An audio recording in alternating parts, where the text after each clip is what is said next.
네, 안녕하십니까. 이어서 3장의 71페이지, 페이지 71페이지 이어서 아동 권리의 기본 요소에 대한 부분을 살펴보도록 하겠습니다. 우리 아동 권리와 복지의 핵심이기도 한데요. 생존, 보호, 발달, 참여. 이게 우리가 지금 배우고 있는 이 교과목의 핵심 키워드예요. 제가 별을 이렇게 많이 치는 이유는 이 생존과 보호와 발달, 이 기본적인 권리에 참여라는 권리까지 해서 이 네 가지의 기본 요소가 우리가 지금 이 과목을 배우는 데 있어서 가장 핵심 키워드이기도 합니다. 이건 정도는 외워놓으셔야 되는 부분으로 제가 이렇게 굉장히 강조하는 이유에 대해서도 여러분이 눈치를 채셨을 거라 생각 들어요. 우리 교재서 71페이지를 살펴보면 아동 권리에서 기본적으로 고려해야 할 내용을 세 가지 포인트의 개념으로 설명을 했는데요. 그 첫 번째가 provision, 그래서 제공의 개념인데 이는 아동이 생존에 필요한 인적, 물적 자원을 제공받고 이것을 사용할 권리를 말합니다. 두 번째로는 보호의 개념으로 아동이 여러 가지 위험한 행위나 환경, 문제를 지닌 부모로부터 격리되거나 또 성적 착취, 육체적, 정신적 학대로부터 보호받을 권리가 포함이 됩니다. 세 번째 참여의 개념으로 아동이 자신의 인생에 중요한 영향을 미치는 결정에 대하여 알고 참여할 권리. 그리고 이제 이와 유사한 맥락에 유엔 아동 권리 협약에서 명시된 아동이 누려야 할 권리의 기본 요소를 살펴보면 생존, 보호, 발달, 참여 등으로 구분할 수 있습니다. 그 첫 번째가 생존인데요. 생존권은 아동이 생명과 건강을 유지할 수 있도록 충분한 영양 섭취와 의료 혜택을 받고 적절한 생활 수준을 누릴 수 있는 권리를 의미합니다. 그래서 생존권과 관련된 조항은 총 17개의 조항이고요. 여러분 선배 집 현장에 이제 선생님 교사로 가 계시겠는데 제가 2019년부터 이제 호대에서 여러분 선배들을 지도하고 있는데 이때 아니면 언제 또 유엔 아동 권리 협약을 살펴보겠느냐 싶어서 수기로 컴퓨터가 아닌, 왜냐면 인터넷으로 하면 드래그해서 갖다 붙이면 의미가 없잖아요. 그래서 자필로 유엔 아동 권리 협약을 다 써갖고 오라고 과제를 아주 원초적으로 내줬던 적이 있어요. 근데 다들 평가가 너무 좋았어요. 의미 있는 숙제였다라는 부분. 보호권은 이제 아동이 학대와 방임, 차별, 폭력, 고문, 징집, 부당한 형사처벌, 과도한 노동, 약물과 성폭력 등 모든 형태의 유해한 환경으로부터 보호받을 권리를 의미합니다. 보호권과 관련된 조항은 총 18개 조항이고요. 세 번째 발달권은 아동의 잠재적인 능력을 발휘하는 것과 관련된 권리를 의미합니다. 여기에는 교육을 받을 권리, 또 여가를 즐길 권리, 문화생활을 할 권리, 생각과 양심과 종교의 자유를 누릴 권리가 포함됩니다. 발달권과 관련된 조항은 총 14개 조항이고요. 참여권을 살펴보면 아동이 국가나 지역사회 활동에 적극적으로 참여할 수 있는 권리를 의미합니다. 여기에서는 자신의 의견을 표현할 권리, 자신의 삶에 영향을 미치는 문제들에 대한 발언, 단체에 가입하거나 평화적인 집회에 참여할 수 있는 권리가 포함됩니다. 참여권과 관련된 조항은 총 5개 조항이고요.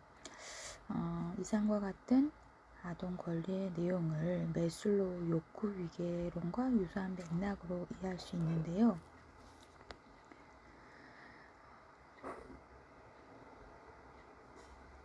생존권과 보호권은 각각 매슬로우 이론의 생리적인 욕구, 안전의 욕구를 충족시키는 것과 관련된 것이고, 발달권과 참여권은 애정과 소속, 그다음에 자아존중감, 자기실현의 욕구를 충족시키는 것으로 관련됐다고 볼 수 있습니다.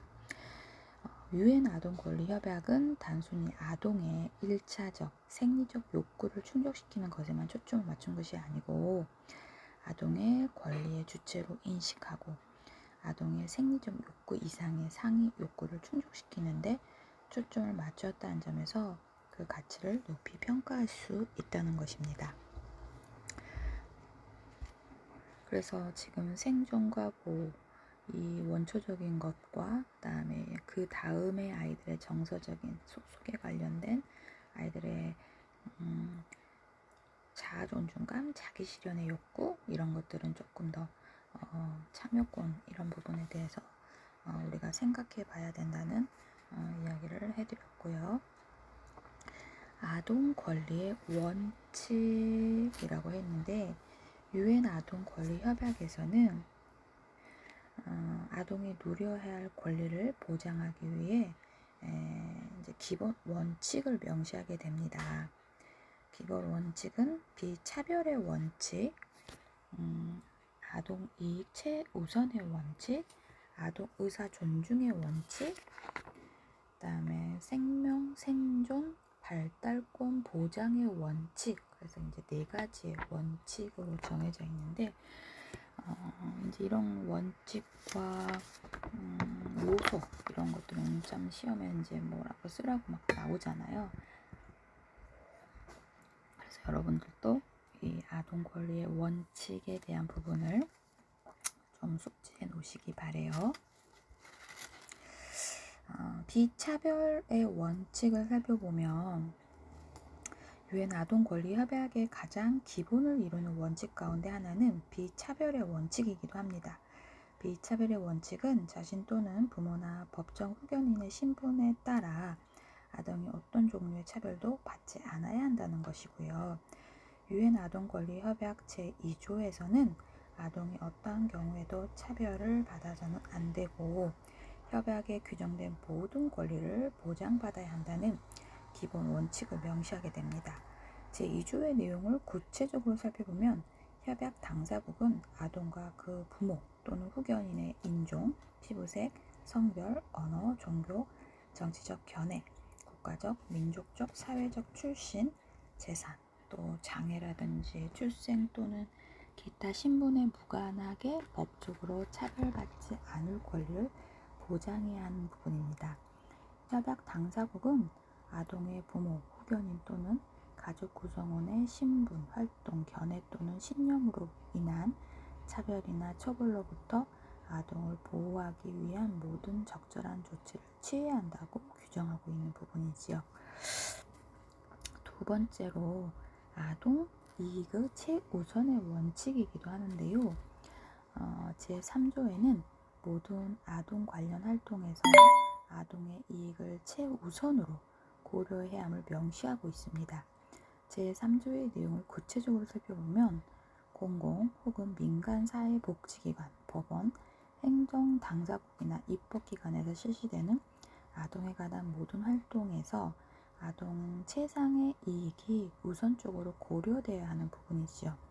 협약 당사국은 아동의 부모, 법정 후견인 혹은 아동에게 법적 책임을 지는 사람의 권리와 의무를 고려함으로써 아동에게 필요한 보호와 양육을 보장하고 이를 위해서 적절한 입법적, 행정적 조치를 취하여야 하는 부분입니다. 협약 당사국은 아동의 양육과 보호에 책임이 있는 기관이나 서비스 체계에서 아동의 안전이나 건강을 보장하기 위해 교사의 수, 교사에 대한 감독 면에서 소관 관청이 제시한 기준을 따르도록 해야 한다고 규정하고 있고요. 세 번째로 아동 의사 존중의 원칙을 살펴보겠습니다. 유엔 아동 권리 협약에서 12조의 협약 당사국은 아동이 자신의 견해를 자유롭게 표현할 권리를 보장해야 함을 명시하고 있습니다. 제12조의 내용을 구체적으로 살펴보면 협약 당사국은 자신의 의견을 형성할 능력이 있는 아동에게는 본인에게 영향을 미치는 모든 문제에 대해 자유롭게 의사를 표현할 권리를 보장하고 아동의 나이와 성숙도에 따라 그 의견을 적절하게 수용해야 하는 부분이 있습니다. 협약 당사국은 아동에게 영향을 미치는 사법적, 행정적 절차를 시행함에 있어 국내법 준수의 범위 안에서 아동이 직접 또는 대리인이나 적절한 기관을 통해 의견을 진술할 기회를 갖도록 해야 한다고 규정하고 있습니다. 이처럼 아동의사 존중의 원칙은 아동이 자신의 삶에 영향을 미치는 중대한 결정에 대해 알 권리뿐만 아니라 참여할 권리를 강조하고 있으나 우리 사회에 만연해 있는 통제나 보호의 대상으로서 아동에 대한 인식은 아동 견해 존중의 원칙을 보장하는 데 장애가 되고 있기도 합니다. 네 번째로 생명, 생존, 발달권 보장의 원칙입니다. 유엔 아동권리협약 제6조에는 협약 당사국은 모든 아동이 생명에 관한 고유한 권리를 가지고 있음을 인정하고 아동의 생존과 발달을 최대한 보장해야 한다고 명시하고 있습니다. 가정 불화나 실직 등으로 인한 아동 학대, 학교 폭력이나 집단 따돌림, 성폭력 등은 우리 사회에서 아동의 생존 및 발달을 위협하는 대표적인 문제이기도 합니다.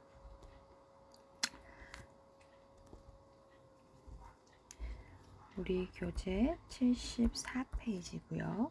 아동 권리의 내용에 대한 부분으로 아동의 권리에는 어떠한 부분들이 있는지 살펴보도록 하겠습니다. 아동이 인간답게 살기 위해 요구할 수 있는 기본적 권리는 크게 자유권적 기본권과 사회권적 기본권으로 구분할 수 있습니다. 자유권적 기본권은 국가 권력에 의하여 개인의 자유를 침해당하지 않은 권리를 의미하는 것이며 사회권적 기본권은 교육권, 평등권 등과 같이 국민이 인간다운 생활을 할 수 있도록 국가에 요구할 수 있는 권리를 말합니다. 자유권적 기본권은 국가의 개입을 철저하게 배제하고자 하는 반면 사회권적 기본권은 오히려 국가의 적극적인 개입을 요구하기도 하죠.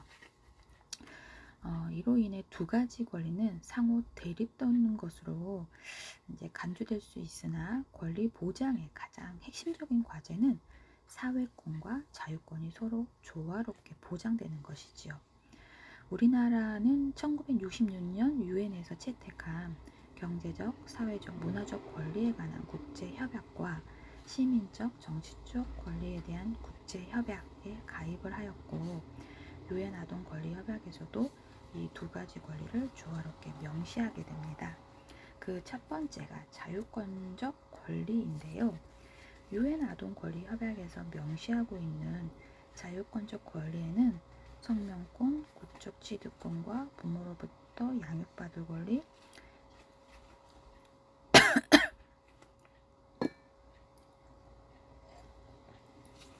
또 신분 보존의 권리, 표현의 자유, 사상, 양심, 종교의 자유, 결사와 집회의 자유, 사생활의 보호, 정보 접근 등이 포함이 됩니다. 유엔 아동권리협약의 제7조에는 아동은 출생 즉시 등록되어 이름과 국적을 가져야 한다는 이제 성명권과 국적 취득권, 부모로부터 양육받을 권리, 또 8조에는 법률에 의해 인정된 신분을 보존할 수 있는 아동의 권리와 신분 요소를 불법적으로 박탈당한 경우 당사국은 이를 신속하고 또 회복하기 위한 조치를 해야 한다는 신분 보존의 권리를 명시하게 됩니다. 제13조에는 아동이 표현할 권리를 가지고 이 권리는 오직 법률에 의해 규정된 경우에만 제한할 수 있다는 표현의 자유, 제14조에는 사상, 양심, 종교의 자유를 명시하게 됩니다.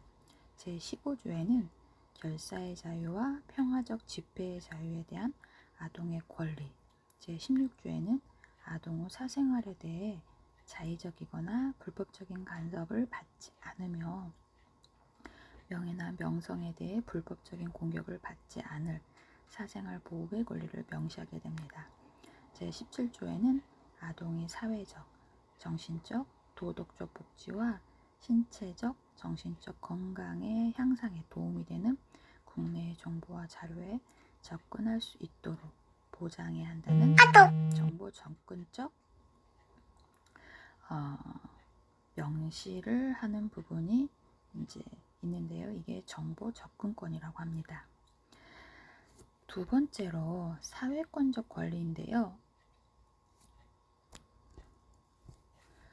유엔 아동권리협약에서 명시하고 있는 사회권적 권리에는 정상적 가정생활에서 누릴 수 있는 권리, 사회 보장 혜택의 권리, 보건과 의료 서비스를 받을 수 있는 권리, 교육을 받을 권리, 적절한 여가, 오락 및 문화생활을 누릴 수 있는 권리, 방임이나 학대, 또 착취로부터 보호받을 권리, 장애 아동이 특별한 보호를 받을 권리가 포함이 됩니다.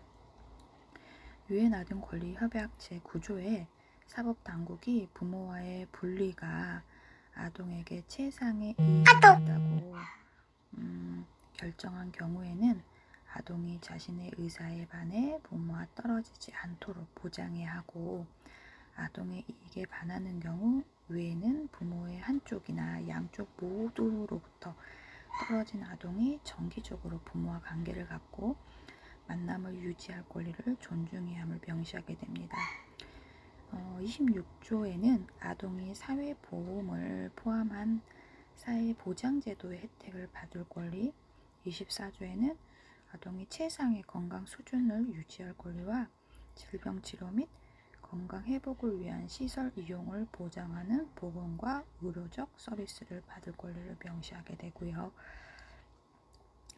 제28조에는 교육에 대한 아동의 권리, 31조에는 아동이 휴식과 여가를 즐기고 오락 및 문화생활을 누릴 수 있는 권리를 명시하게 됩니다.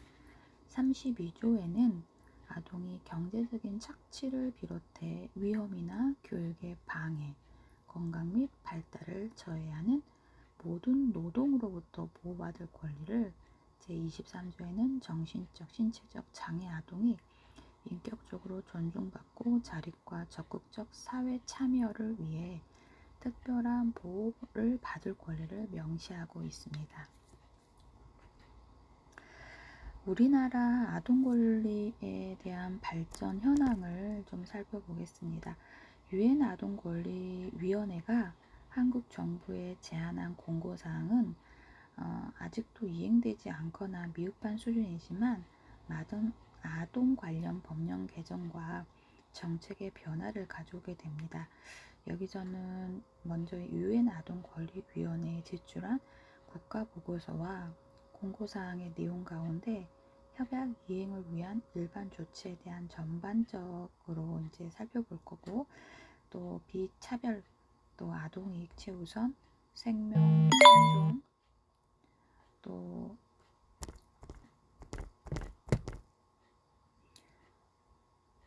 발달권의 보장, 아동 의사 존중이라는 협약의 일반 원칙에 근거하여 아동 권리의 발전 현황들 같은 것들을 살펴볼 것입니다.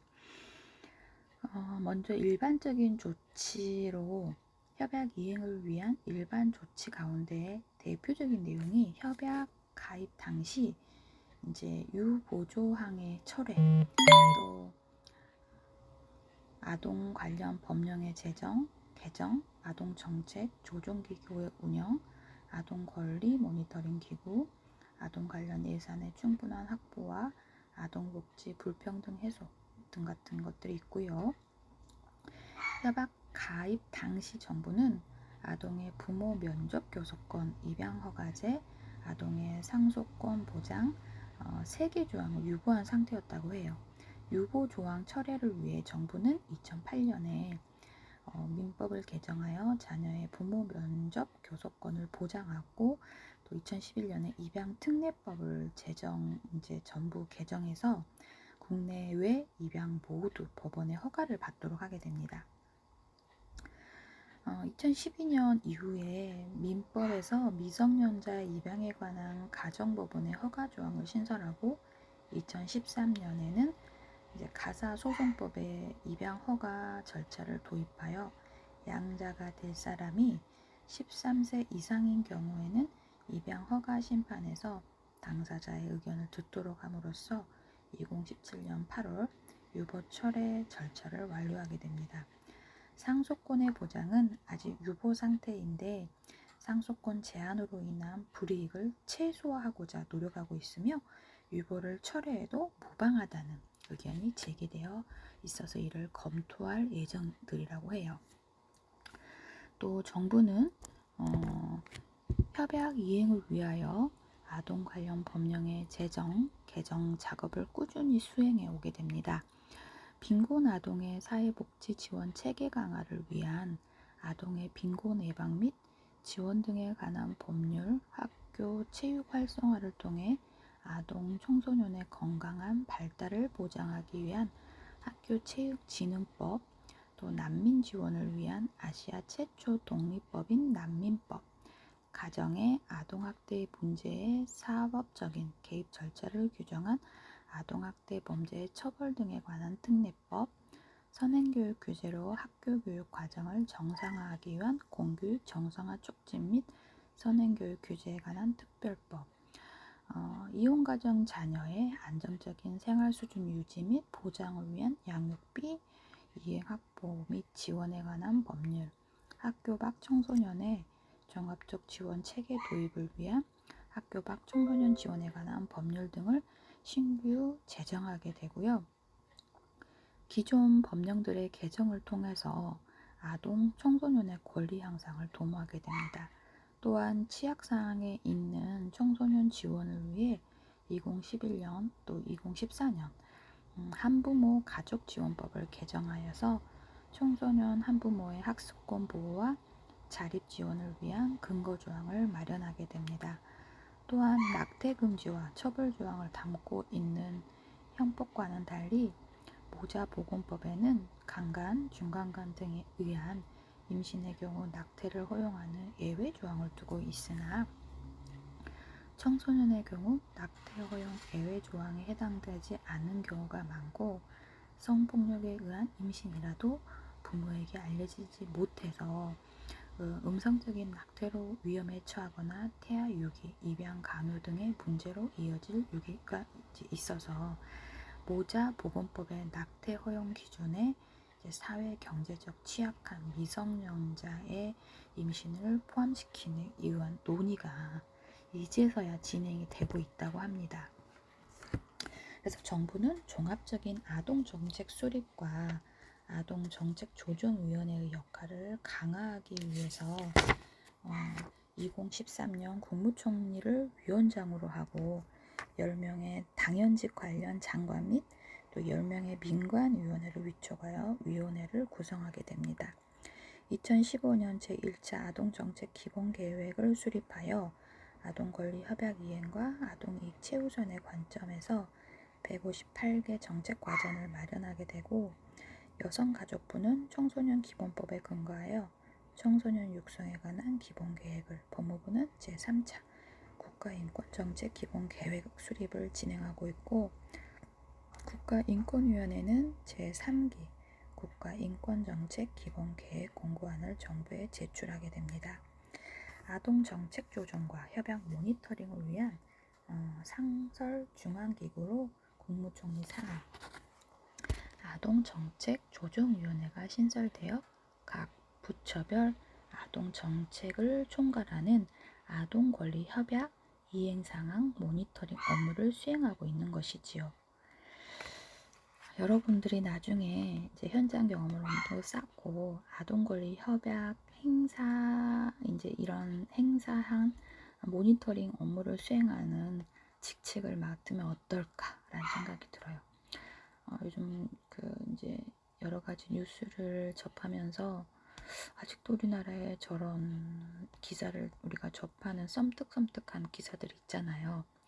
그래서 이제 아동 권리 이제 협약에 대한 그런 이행 사항에 대한 부분을 우리가 잘 지키는지 그런 부분에 대해서 우리도 보고를 한다고 말씀을 드렸는데, 이런 모니터링 업무를 수행하는 거 굉장히 의미 있는 일이라고 저는 생각합니다.